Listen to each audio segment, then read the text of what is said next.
The Libraries Meet the Authors series encourages dialogue on significant contemporary questions and brings together faculty, students, and staff to debate and discuss these issues. Today's topic on the Mindful Leader may inspire you to try meditation and break out the limitations of your regular routine.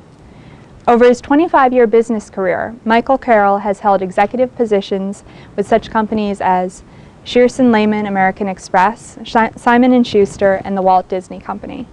He has an active consulting and coaching business with client firms such as Procter & Gamble, AstraZeneca, Aramark, Lutheran Medical Center, and the National Board of Medical Examiners.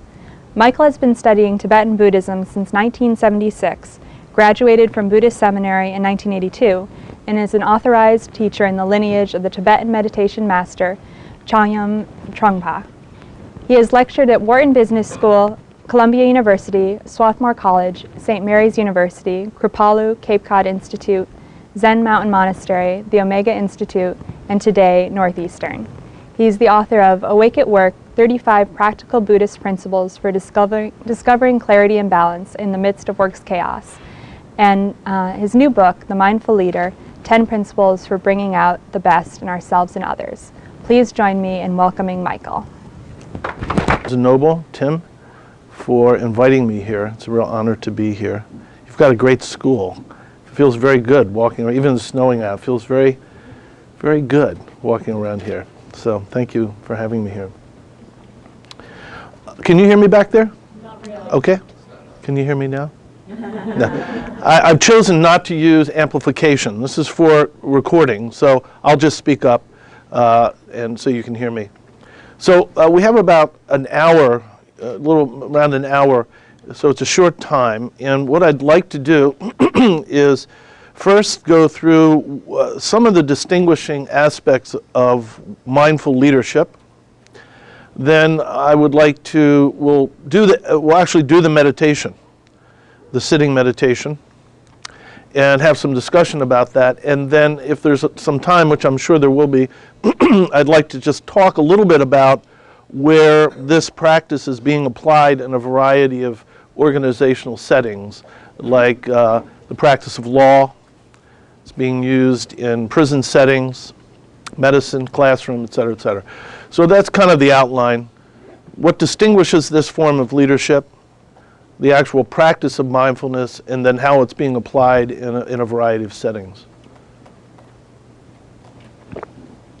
We're being tape recorded, so when the time comes for questions, we may want to use this microphone, but we'll get there. I want to make sure that what you have to say gets recorded well.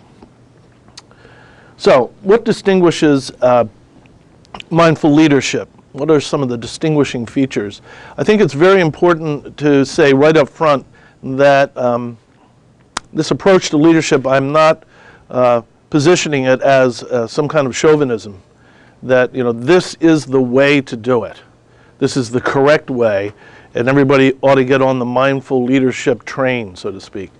Quite to the contrary, I would say that we're very fortunate in modern times to have access to some very, very advanced, high-quality training if you want to become a leader or you want to sort of bring your leadership talents out.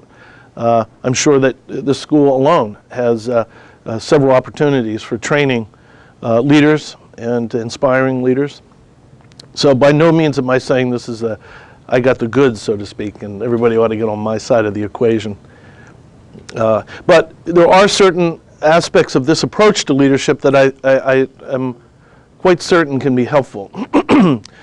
So the first kind of distinguishing feature is when you look at most leadership training, much of it is about acquiring competencies, the ability to communicate more effectively or coordinate strategy and tactics, the ability to organize resources, for example. So a lot of training for leaders is around acquiring new competencies and experimenting with them and learning to be more confident in the use of those competencies. Another aspect of leadership training is the use of information.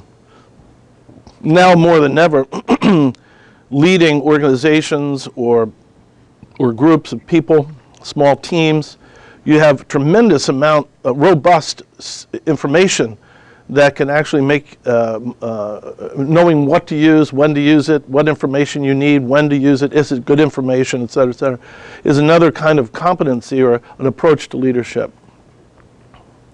There's many approaches to leadership: dynamics, team dynamics. How do you work with the human aspect, bringing the best out of people, et cetera, et cetera.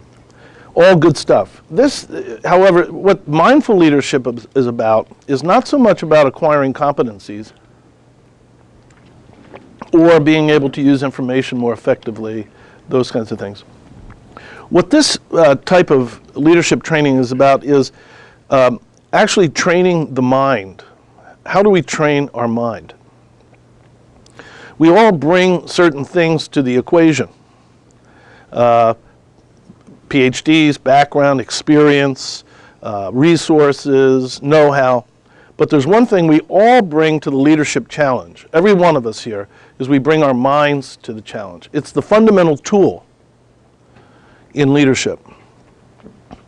But I would venture to say, for the most part, we take this tool for granted, I think, to a great degree. I can say for myself, for the majority of my, now I'm older now, I wouldn't say it's about half my life, I assumed that my mind was this voice inside my head. That when I get up in the morning and I go to the thing, I say, oh, where's my toothbrush? And oh, that's right, I gotta get my shoes. Oh, Mary's gonna call me today. You know that voice that we all know? For the most part, I think many of us assume that's our mind. Well, I think it might be worthwhile, and it's what one of the distinguishing aspects of mindful leadership is to examine that assumption. Maybe our mind is not this voice inside our head. Maybe it's a larger proposition, and if we examine and train it in a particular way, we might discover that we have access to a set of capabilities that are quite powerful, quite inspiring, and quite uplifting in terms of human leadership. So that's the first distinguishing feature, is that mindful leadership is not about acquiring competencies, it's about training the mind. The next distinguishing feature is normally we go to work. I don't mean to speak for everybody here. Obviously, there's people who won't agree with this, but I think for the most part, we tend to go to work from the point of view of trying to solve work. You know, I think for many of us, I can speak for myself. Well, it's not true for myself, but to some degree. I think for a lot of people, work is like this unfortunate accident that's happened to us. Somehow it's Velcroed itself on us and we can't get rid of it.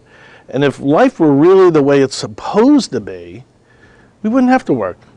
We could, you know, write poetry, watch television, and things would unfold, you know, on their own, so to speak. So it's like work's some kind of inconvenience that is intruding itself on our lives. And there's all kinds of approaches, books and approaches on how to relate with work from the point of view of something that needs to be solved. You know, the book Who Moved My Cheese, you know, big bestseller. And, you know, I've read the book and frankly has some, you know, interesting, helpful insights in there, but it really brings us down to the fact that we're rats chasing after cheese, you know. That work is this thing that we have to chase after and get more of, wealth, you know. Or we may go to work from the point of view of identity, gaining an identity. Hi, I'm Mike Carroll, Vice President, blah, blah, blah, you know. Or I'm PhD or whatever, which isn't bad if done correctly. Or we may go to work from the point of view of seeking some level of financial or emotional security. You know, I have my benefits, I have my job, it's as good, I got it, I'm okay. Well, all of those things are fine to some degree, but what mindful leadership is about is not trying to get an identity or, you know, trying to solve work as some kind of nuisance. What mindful leadership is about is How can we become completely honest about our experience at work? How can we stop kidding ourselves? And I can guarantee you that one of the most powerful things that organizations have to deal with is self-deception. How we kid ourselves day in and day out.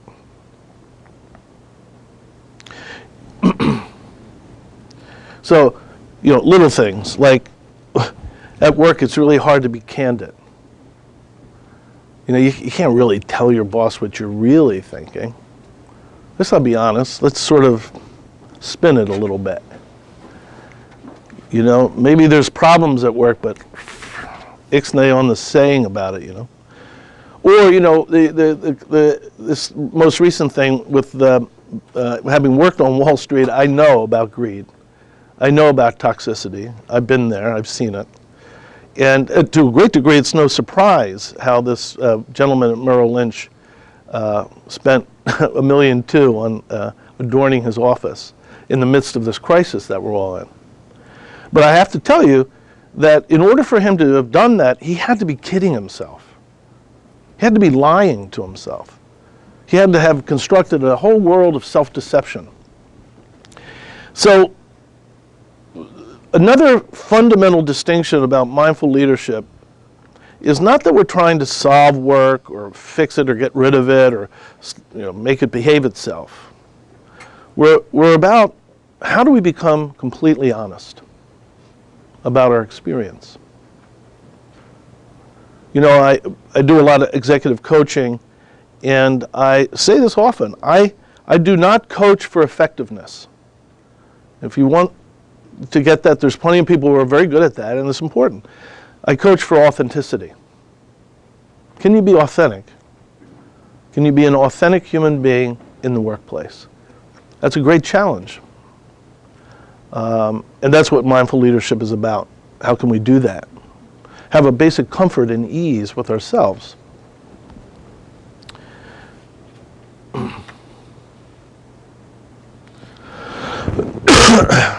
There is a really great book called The Progress Paradox. Has anyone read the book Progress Paradox?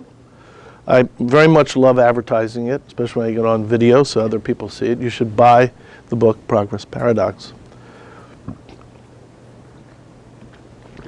It's really a one-dimensional book in that it makes really one fundamental point, which I think is a very profound one. And the gentleman who wrote the book, who I always forget his name, sorry, it does a brilliant job at documenting this single fact. The whole book's about it. And essentially what it is that if right now in this room, if we, by any conventional measurement, if we take stock and examine the experience that we're having right this split second, it is better than 99.9% of any human being that ever lived. That this experience right now is at the pinnacle of human civilization. Take a simple one is water. 100 years ago, the likelihood of having clean water was not all that sure. And in fact, around the world right now, it's not that sure. But right here, we can have as much clean water as we want. Education. We don't just have one great institution, Northeastern, in this vicinity. In 100 miles, I think, what do we have, 12 dozen or something? I mean, some of the best educational institutions ever, but not one, not two, not three, not 4 or 5. So education, communication, right in here in my little pocket. My girlfriend bought me this thing. What is it called? An iPod. No, iPhone. Look at that. Isn't that beautiful? I can call my friend in Afghanistan right now.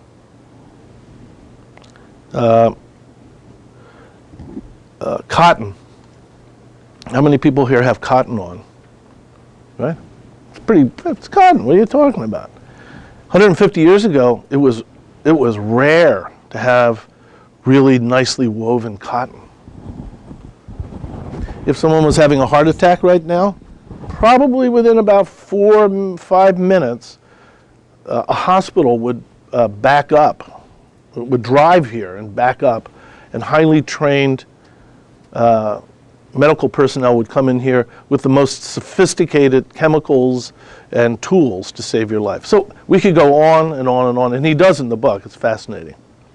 But essentially, the first part of the paradox is, by any measurement, conventional measurement at all, ladies and gentlemen, this is it. We are a highly endowed people right now. And that's not to underestimate the fact that 16,000 children starve to death every day on this planet. It's just to accent that we are a vastly endowed people right this second in this room. But here's the other side of the paradox. When you go to the American people, and there's certain data from Europe as well in the document, in the book. When you ask the American people, ask us about our experience, 66% of us say that our life is getting worse. That things are not as good as they were just the other day. I have to read the statistics so I get them right. Studies have shown that real or perceived stress, that would be panic attacks, chronic worrying, and depression, has increased by 45% over the last 30 years among Americans on and off the job. And I could go on and on with this. But essentially, the paradox is, while we are in a situation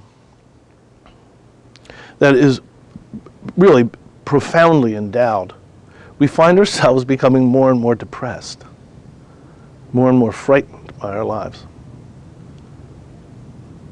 And when you go onto the job, we experience it as toxicity. All scientific, you can find tons of, just go on the internet and you can find scientific studies that fundamentally say to go to work is a very unhealthy thing to do in this country. That it's a toxic experience.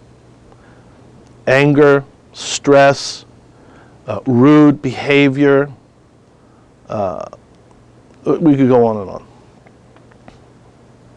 Well, one of the distinguishing features about mindful leadership is addressing this toxicity is not a nice thing to do, it's fundamental. That as human beings, we can actually be at work in a way that inspires one another and treats one another with dignity. There's no reason to go to work anxious, afraid, stressed out, and angry. It's unnecessary, and it can be addressed. And any leader of an organization that doesn't address it from a mindful leadership point of view is not doing his or her job.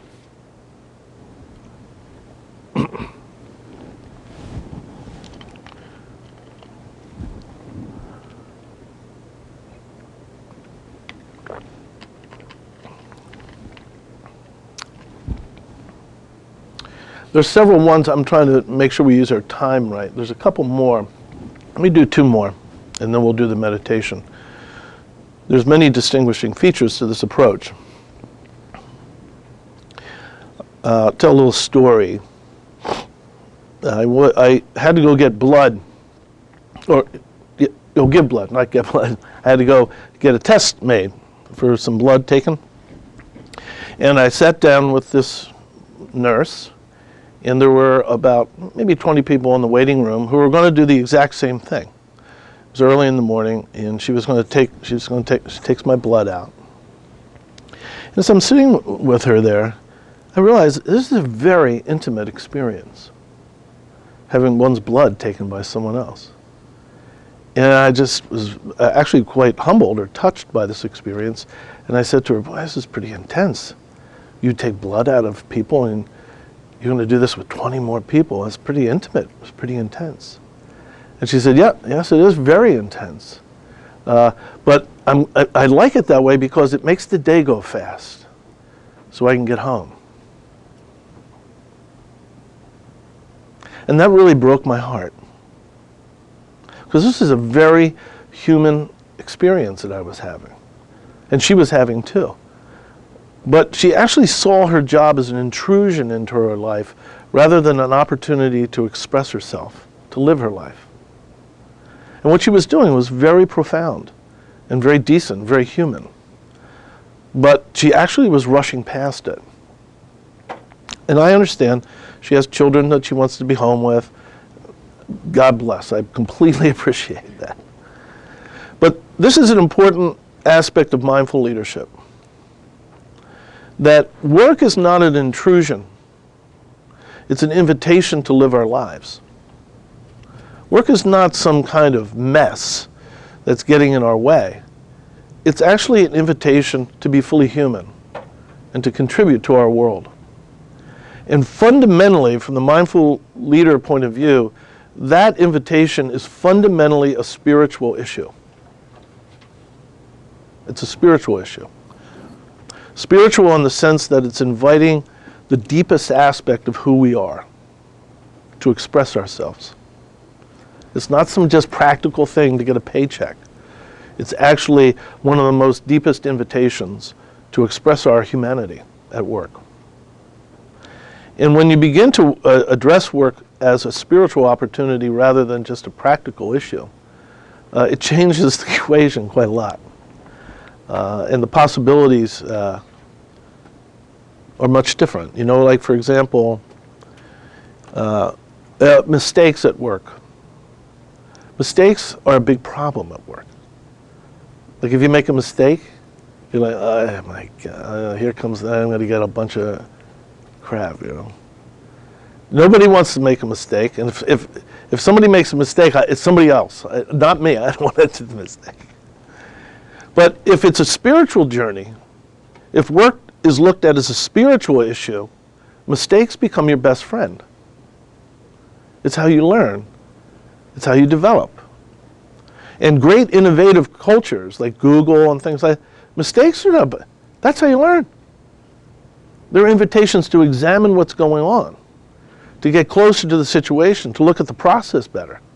They're not some kind of political misstep that someone needs to be blamed for and put a little scapegoat on the back, shoot them in the head and throw them out in the parking lot.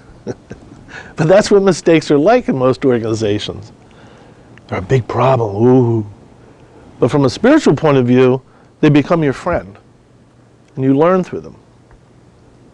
So that's another aspect of mindful leadership, is really looking at work as a spiritual opportunity rather than some kind of intrusion in our lives. So I'll do one more and then we'll get into the meditation. This kind of leads into the meditation.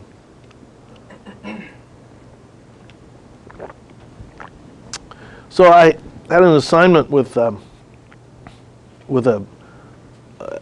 doctor who ran a large medical affairs business unit in a pharmaceutical company. And when I met with him for the first time, we were sitting down talking about things, and he said to me, well, I have a very simple approach to leadership. It's very simple. My job is to get from point A to point B as quickly and as efficiently and as profitably as possible. It's very simple. I said, yeah, I think that's a big part of it. I'd say it's about 83.7% of what a leader needs to do. I said, but there's other aspects to this. I said, first, getting from point A to point B efficiently and effectively, absolutely. But for mindful leaders, getting from point A to point B is great, but when we arrive at point B, we want our collective sanity intact. And in order to do that, you cannot neglect your world along the way. One must attend to the world along the way. There's a in our society, the way we engage effort is very striking.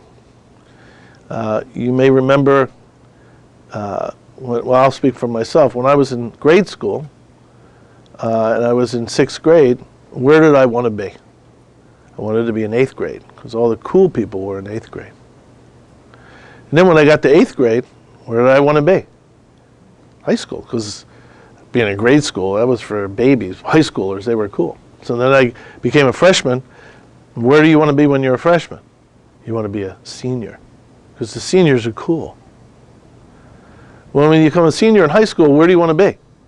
You get to college. Get out of high school, that's for kids. So you get into college, what do you got to do? I got to get out of college, I got to graduate, and I got to get a job. I get a job, get a promote, blah, blah, blah. So it starts very early. This what I call this effort of trying to get somewhere. We're always trying to get somewhere. I mean, even right now, to some degree, we're just pausing because we got somewhere else to go. You know, and that's reasonable. Everyone here works very hard at their studies and teaching, and that's reasonable. I'm not putting that down, but I'm just saying let's observe it. We're always trying to get somewhere. Now, not only are we trying to get somewhere, we're trying to get there fast. You know, and we all know about this. You stand in line for a few minutes. Where was I yesterday? It happened to me again. I watched my mind. It was at Starbucks. I was waiting for my coffee, and I was even with the guy next to me. We were both going, oh my God. The woman who was getting the coffee in front of me kept talking to the lady about soy milk or something. And we're like, we just want our coffee, you know? You know, just a few seconds. I got to get going here. I want to get somewhere. I want to get to where the coffee is, and I want to get there fast. And we all know about the computer. Turn the computer on, and the little thing goes like this. And we sit there, and we go, let's go. I want to be somewhere else. I want to be that place where the computer's working, and I want to get there fast. So not only do we want to get somewhere, we want to get there fast. And the final fun part of this effort that we apply from getting from point A to point B, is not only do we want to get somewhere and get there fast, when we arrive there, we want to be someone else. We want to be skinnier. We want to be smarter. We want to be richer. We want to be more compassionate. We want to be somebody else. There's a great study by Yankelevich. I love quoting the study. They do consumer research work. And they had a finding that said that 8 out of 10 Americans, that's us in the room, when we buy stuff, we inhabit alternative realities.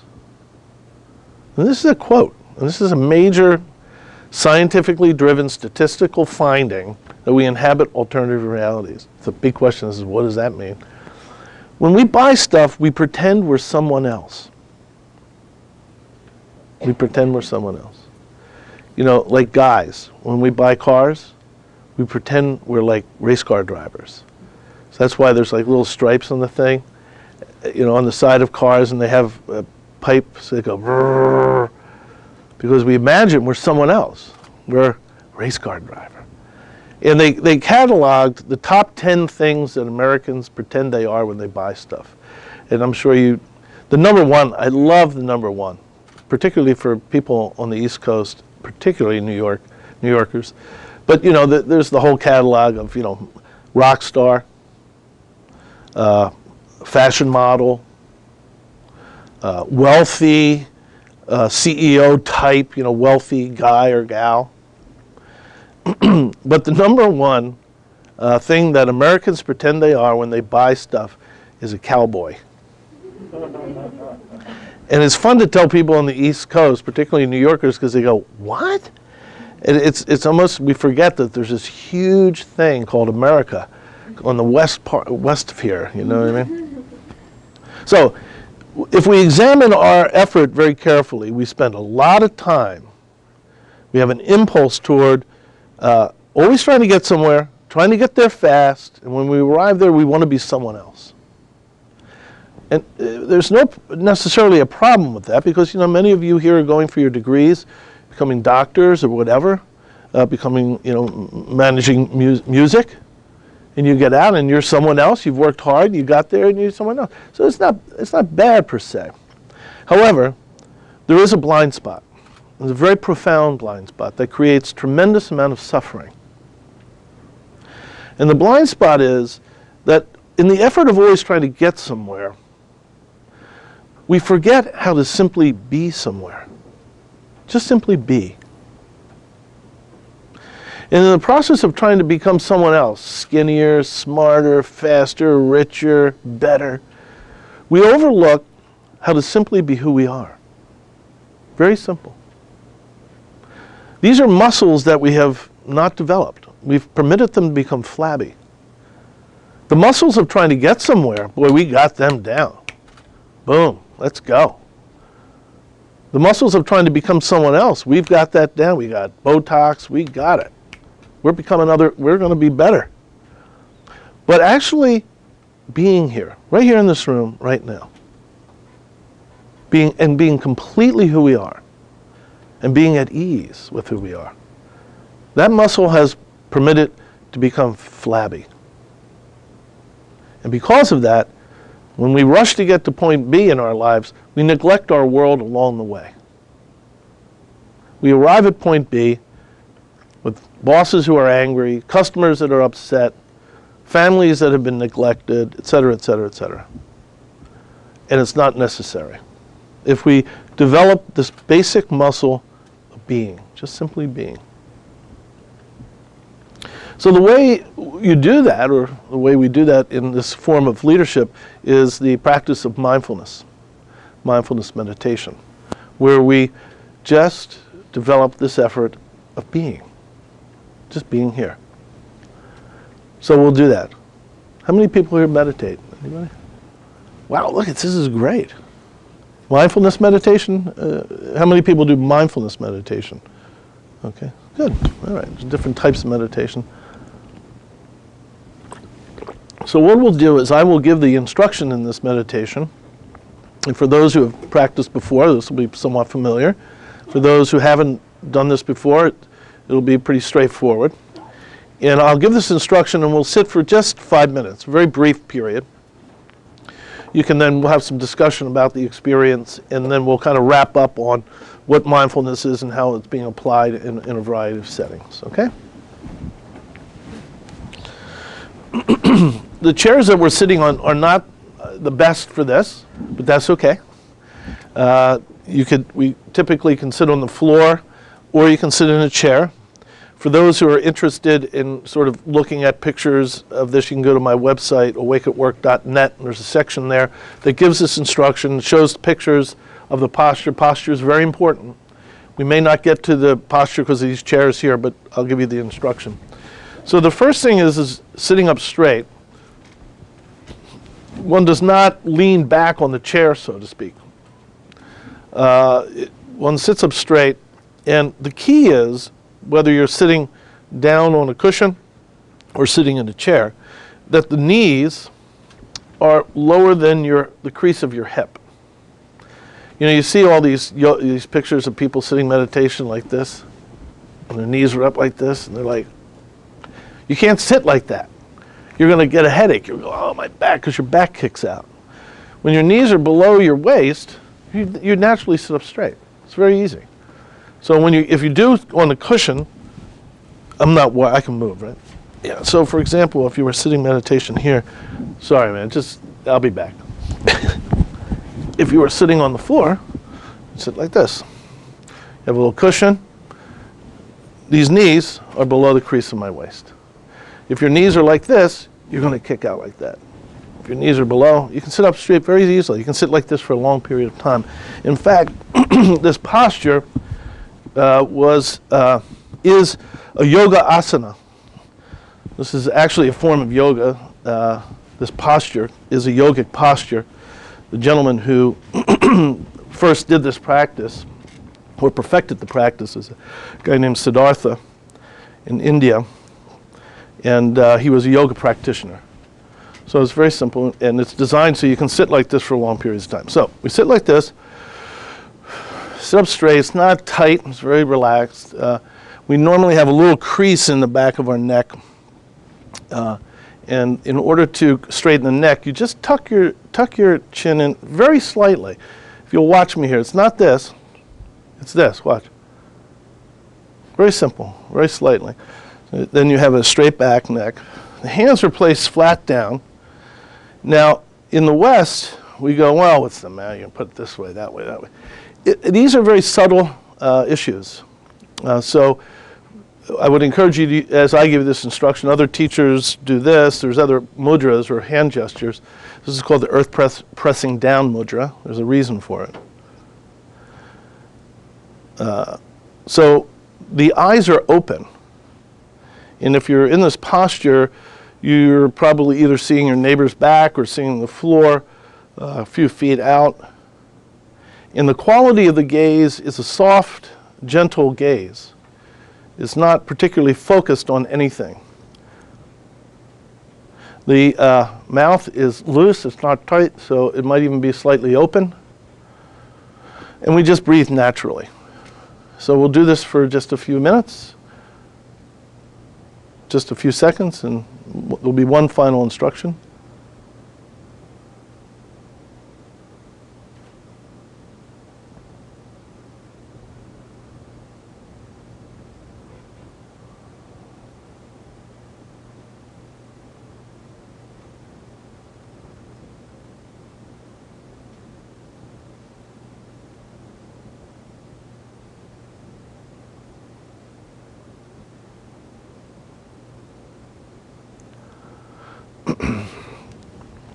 Now, as you're sitting here, you'll notice there's two things going on.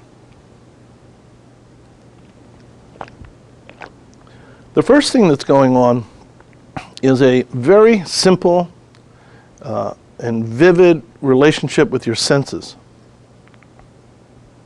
You can hear the sound of the wind coming from the air coming from the fans.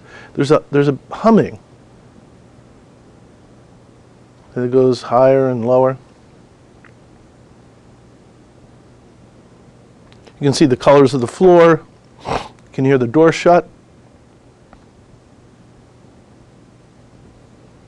Feel the palms of your hands on your thighs. So the first thing is this very simple, direct, unadorned, vivid experience of our senses.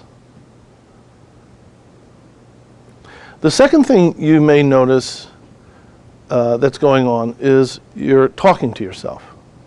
There's a commentary going on. It could be anything like, how do I get out of this room without being noticed? Or, got homework to do, or boy, did I love those scrambled eggs this morning. Whatever it is fine. These two experiences are what we work with in the meditation, and the way we work with them is, as we're sitting here in this posture, as soon as we notice that we're thinking, you acknowledge it. You say to yourself silently, thinking. You recognize it. And you bring your attention to your breath. And you place your attention on your breath very gently. You attend to your breath very gently, and it's actually kind of you can physically feel yourself breathing. You can place your attention on it. And the quality of attending to the breath is also being in the room breathing. And keeping your attention, your alertness, on being in the room breathing. And sure enough, you'll say, what did he say? I don't know. As soon as you notice that you're thinking, you label it thinking, and you bring your attention to your breath. Okay, so we'll do that for just a few moments. And we'll begin and end the sitting with a little ring.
So do you have any questions about the instruction or any observations about your experience?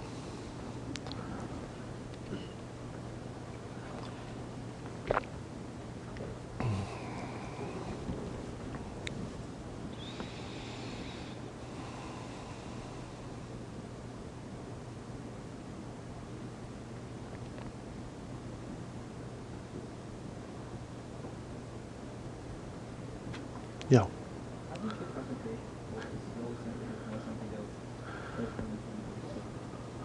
Right. The practice is not about trying to focus. The practice is about noticing directly what's going on.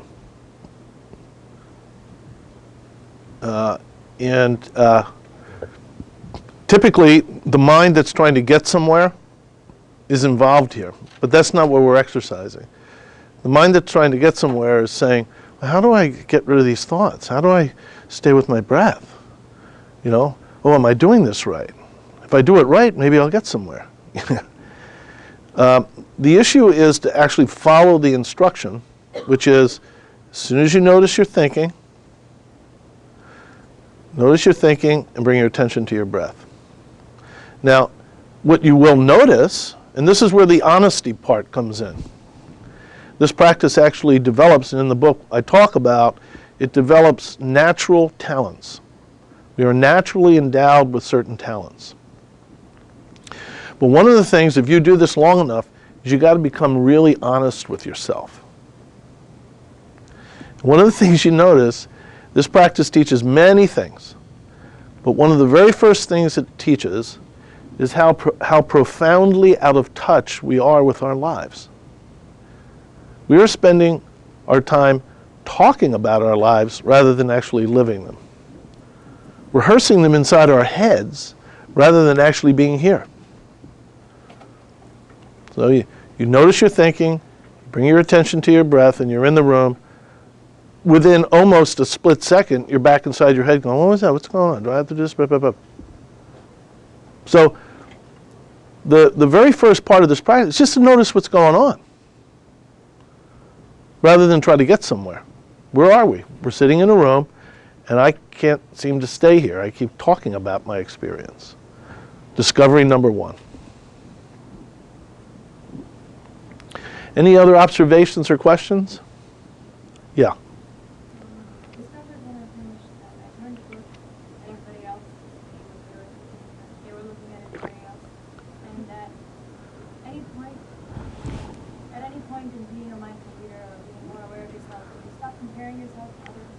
Yeah, well, once again, the question was, I noticed as I was sitting here, I was trying to get some measure of what other people were doing. Is there any point when you stop that? Well, possibly, but the issue is we're not trying to get to a place where we're going to stop that. That's some other place. The place where we are right now is we do that all the time. Am I good enough? Is this person doing it? Am I better than that? Am I on board with what they're doing? That's something we do quite a lot of. Now, part of it's tricky to overpromise here, because then that's the effort of trying to get somewhere. But if you do this a lot, and if you do want to journey, if you want to go on this journey, you'll end up practicing this for long periods of time. You will inevitably become comfortable with yourself. You'll be at your ease. Just sitting here, being here. Not comparing yourself to anything, not particularly even thinking anything. Just sitting here. This is a very, very boring thing to do. But if you notice, if you can stay with this, and stay with that boredom, and just simply sit here, it becomes tremendously powerful because you're at your ease. Are you walking toward me to end now, or are we? No, okay, just. We'd like to record the question. Oh, okay. I'm going to come around with people. Got it. All right, well, why don't I just say a few things, and then people can come up if there are questions.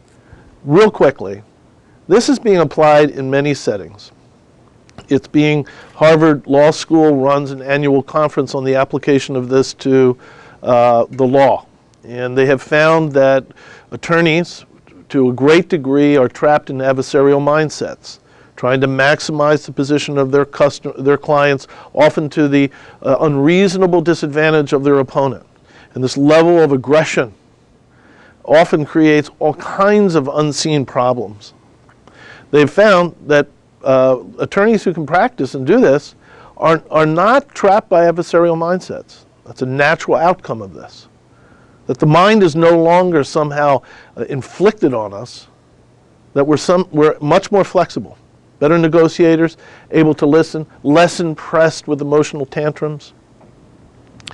It's being used in prison settings. It was started in India, but it's being used in the United States, where you have both the inmates and the prison guards practice mindfulness meditation. I've taught meditation in prison settings. If you've ever been in a prison, you'll notice that no one wants to be there. Everybody wants to be someone else, somewhere else. The inmates want out and the guards want out. And it creates a whole culture of disconnected humanity.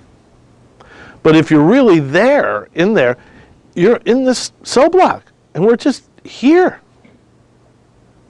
And you find that when guards and inmates practice together, they begin to have a more human experience, that they're living their lives together. Like it or not, ladies and gentlemen, we're in prison together, for God's sakes. Anyway, another place is in medicine. This is where it started with Jon Kabat-Zinn, the application in the West through mindfulness-based stress reduction. They found what Jon Kabat-Zinn was doing, I guess maybe a dozen or so years ago, maybe more, was working with cancer patients, that there is a tremendous amount of suffering. I've had cancer, but nothing like, like a lot of people get with the chemo and everything. There's a lot of pain.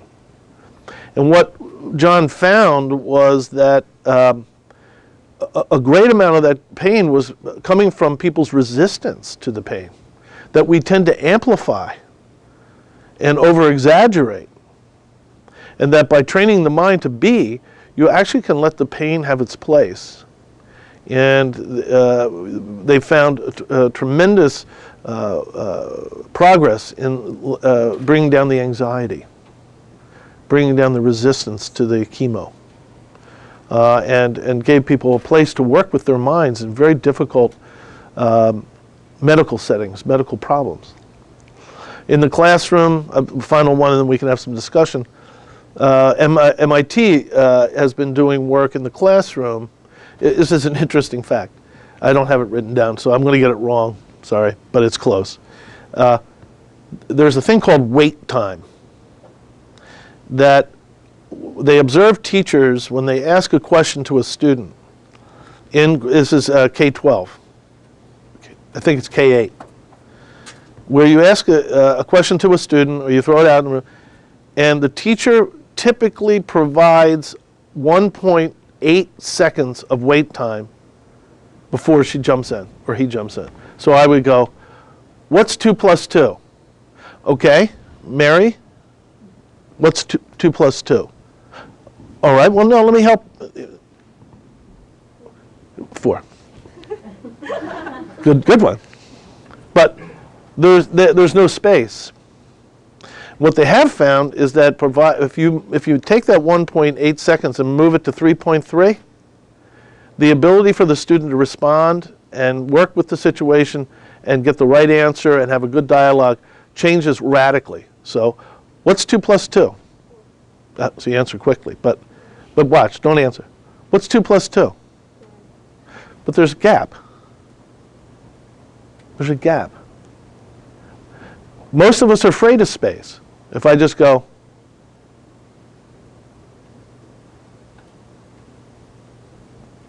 be like, come on, man, what's happening?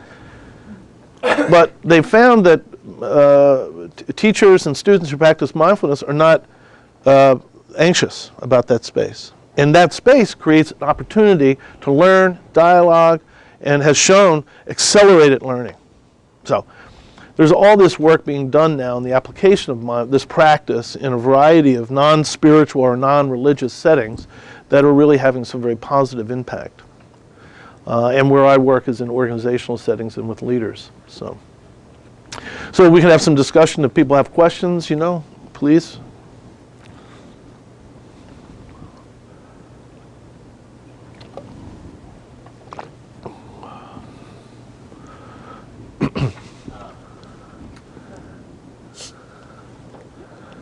So I'm actually implementing a wellness and health promotion program at the ambulance company where I work, and I was hoping to incorporate some kind of meditation and stuff like that, but I'm wondering how the best way to sort of get buy-in by the employees would be, because they're not maybe the most traditional group that would adopt this type of thing. Right. You said Christmas is on that. And what kind of group is this again? EMS, Right. ambulance company, so EMTs and paramedics. And Got it. Well, one of the two things on this, law enforcement, EMT, et cetera, they're really interested in safety. That's a priority. So if you come up to a law enforcement, hey man, we're all going to learn meditation, it's like, is this going to make me safer and make my colleagues safer? And I think it's probably to some degree true with EMT. Is it going to be able to help them do their job in a way that's safer for them and for the patient? So we need to appeal to that. On the other hand, I'm a big believer in this. A lot of people come to me and they say, I really want to teach people to do meditation at my job. I want to get a meditation group going, and could you come and help me do that? And I say, why would you want to do that to people? Why would you want to inflict your view onto other people? This is not about getting everybody on the mindful leader bus. What this is about is developing your own mind, showing up in whatever work you do, and inspiring the best in others. Because you have the courage to be completely present. And in the process of doing that, if someone goes, and it happens to me all the time because I work in very difficult, conflict-oriented situations where everybody's PO'd. And I'm there like, something, why don't you ask them, how can I help? Try that. That's a good idea. How did you come up with that? So people begin to notice, hey, there's another way of dealing with this kind of stuff. Rather than getting them to do it, you do it. You practice meditation, train your mind, and show up with those men and women who do a great service for all of us, and inspire them. That's what I would recommend. Sure. Yeah. I just want to say that Pattern, right? You're able to notice the thinking pattern. Yeah. No. Yeah. First of all, thank you. And she's asking, is that the goal? Or it is the way to find my talent. Is that the way to find your talents? Right. Again, this is a little. Don't buy this because it's a little too cute, right? But nonetheless, it's true. There's no goal to this. All right? We're not trying to get anywhere. We're not trying to achieve anything. In fact, what I'll call this is the wisdom of achieving nothing.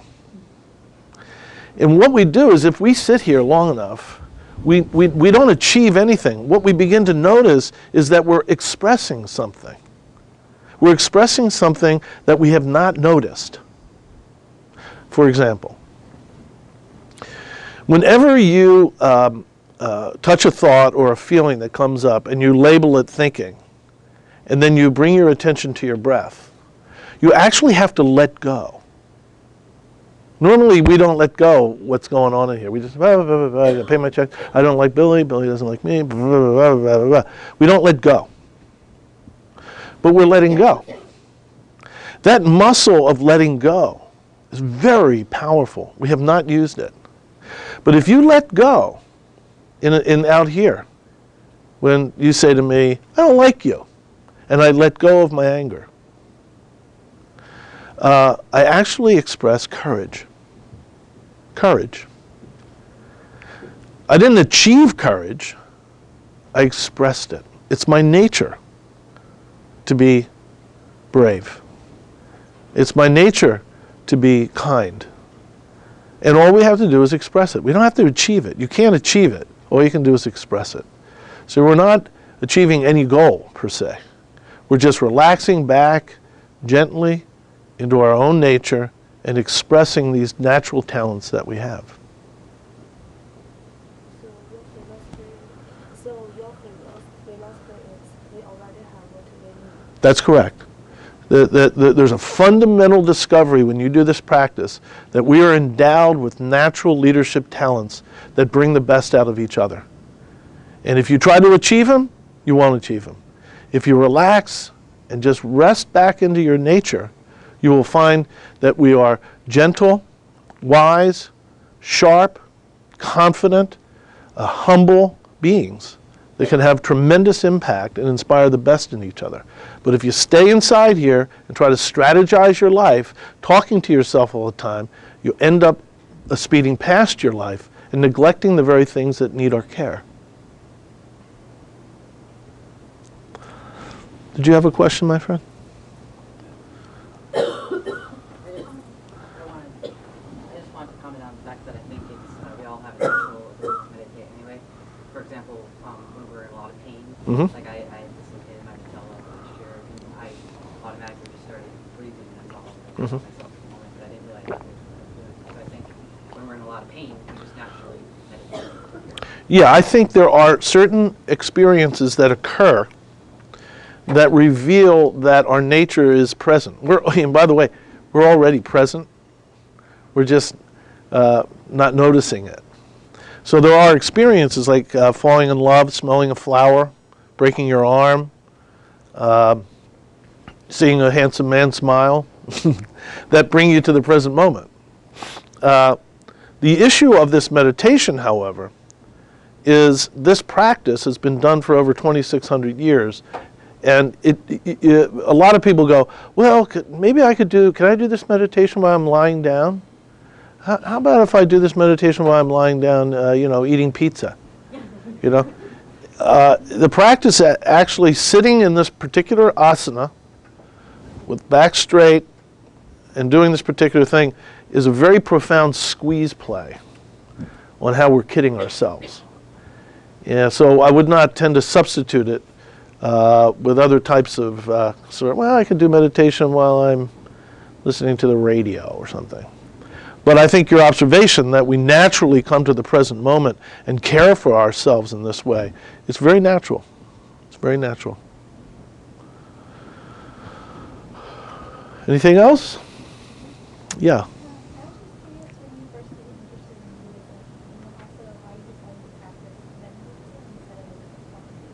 Instead of what form of Buddhism?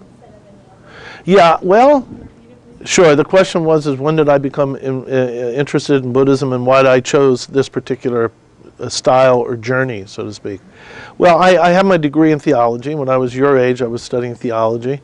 I come to college. We have a practice called, it's a way of extending loving kindness toward all beings. It's a practice I do. And one of them is what's called sympathetic joy. So that when you see people having a good time, you actually feel the joy of their life, So when I come to colleges like this, I have to work really hard at it because I'm very jealous that you guys are in college and I'm not here, because I enjoyed my college years a lot. But I studied theology and went to New York, where I was a librarian at Columbia University and began to study more intellectually there, Buddhism. And then I met a teacher by the name of His Holiness Dujam Rinpoche, who was the head of the Nyingma lineage. I won't go into that whole experience, but it was quite profound. And then he encouraged me to go see my root guru, Chogyam Trungpa Rinpoche. And if you don't know anything about him, he was quite a interesting fellow. Let's just put it at that. So I found a great master. And if he was a Zen master or a Tibetan master or a Theravadan master, it wouldn't have mattered to me. I was very fortunate to have met a great master. So, anything else? Okay. Well, thank you very much. I appreciate this. Thank you.